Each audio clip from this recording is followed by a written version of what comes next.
Fala pessoal, tudo bem? Professor Elias Coutinho com vocês para falar sobre a porcentagem e também sobre o chamado juro. Então hoje nós vamos trabalhar esses temas que são altamente utilizados, possamos dizer assim, no nosso cotidiano.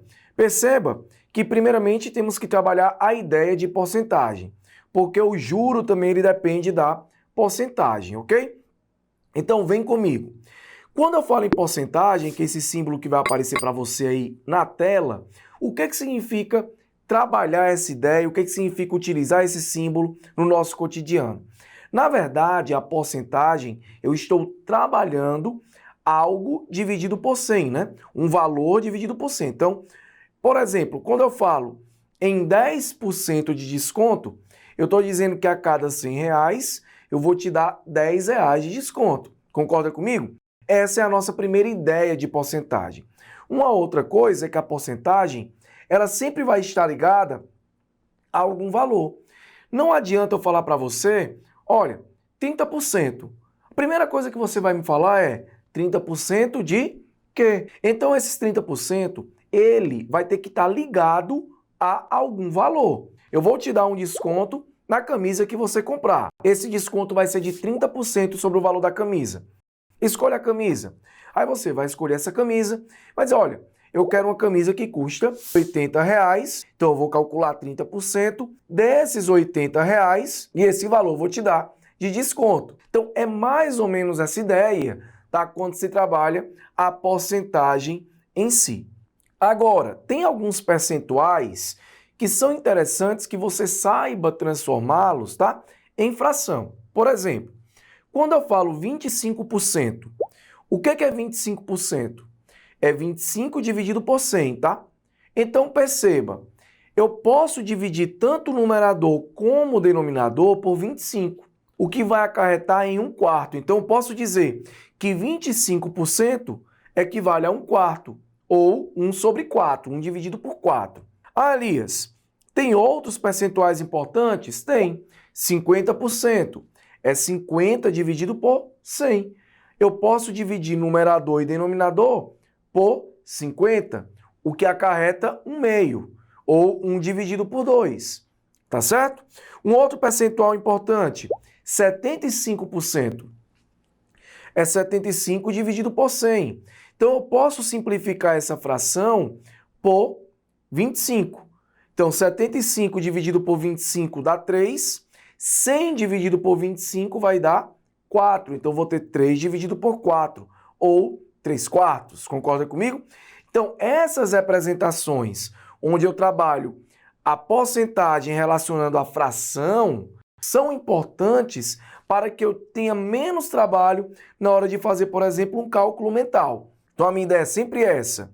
O que eu puder fazer mentalmente vai facilitar, inclusive, no meu dia a dia.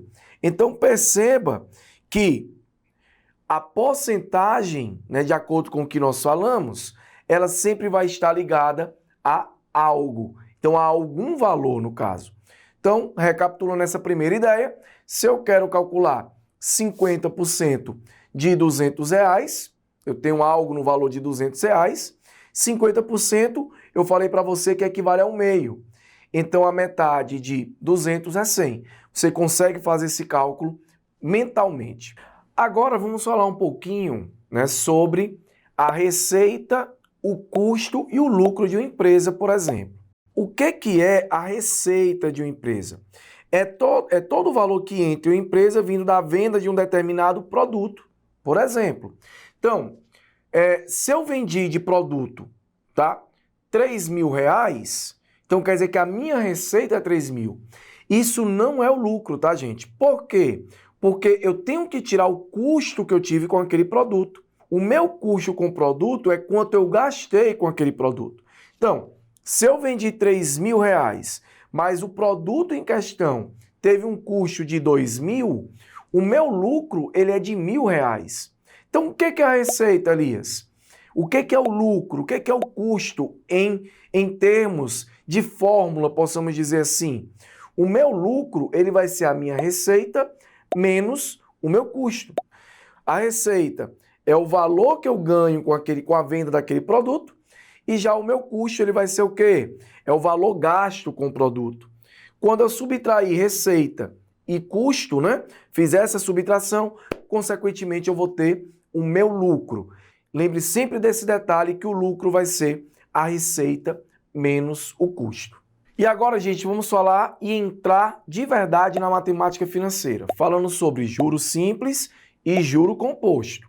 Elias, o que é o juro simples? Perceba o seguinte, imagine que você vai pegar aí no banco R$ 1.000 emprestado. Se ele te oferece, por exemplo, uma taxa de juros de 10% ao mês, só que em regime de capitalização simples, esses 10% ele vai ser comparado ao valor inicial que você pediu, ou seja, aos R$ 1.000, ok? Uma outra situação, preste bem atenção, você vai fazer um depósito de R$ 1.000 na sua poupança, certo? E esse investimento vai te render aí 1% ao mês. Se o regime for simples, esse 1% vai ser em cima dos R$ 1.000. No próximo mês, eu vou ter esse 1% em cima dos 1.000. E no segundo mês, se o regime for simples, esse 1% também é em cima dos 1.000. No terceiro mês, também é em cima dos 1.000. Esse é o detalhe do juro simples. O juro simples ele vai trabalhar para você sempre com relação ao valor inicial. Tanto no primeiro exemplo que eu citei, que é o exemplo do empréstimo, como no exemplo do depósito aí de R$ 1.000, onde você vai estar economizando. Ficou claro para você? Sempre esse meu juro vai ser em cima do valor inicial. Com um detalhe, quando eu falo em juros simples, eu tenho que lembrar que eu tenho a minha taxa de juro, que no caso é em percentual, tem o meu juro, que no caso é o rendimento. Por exemplo, fiz um investimento de R$ 2.000 e no final de um período eu recebi 2.200, eu tenho R$ 200 de juro. Então, o meu juro em si é no valor monetário, ou seja, dinheiro, no nosso caso, em reais. Eu tenho o meu tempo ou o meu período. Perceba que é o tempo que eu vou deixar aquele dinheiro rendendo, por exemplo, ou aquele período, né, que eu vou deixar aquele valor rendendo. E tenho o meu montante. Essas nomenclaturas, elas vão servir também para o juro composto, ok? Elias, o que é esse montante que você falou?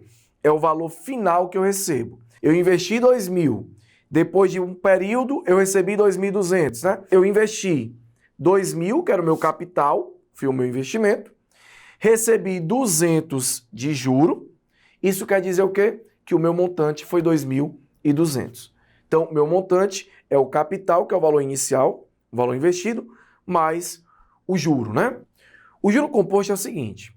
Vamos supor que você vai fazer um investimento de R$ 1.000 também. E esse investimento ele vai retornar para você ao ano 10%, por exemplo. Então, no final do primeiro ano, você investiu 1.000, retornou 10%. Então, retornou R$ 100. Você vai ter 1.100, né, ao final daquele período. Se você deixar mais um ano com a mesma taxa de juro, o que é que vai acontecer? No ano seguinte, esses 10% vão incidir não sobre os R$ 1.000 iniciais, mas sobre os R$ 1.100. Então perceba que, na verdade, você tem R$ 1.100. O seu rendimento vai ser R$ 110 e não mais 100 como no primeiro ano. Então essa é a diferença do juro simples para o juro composto.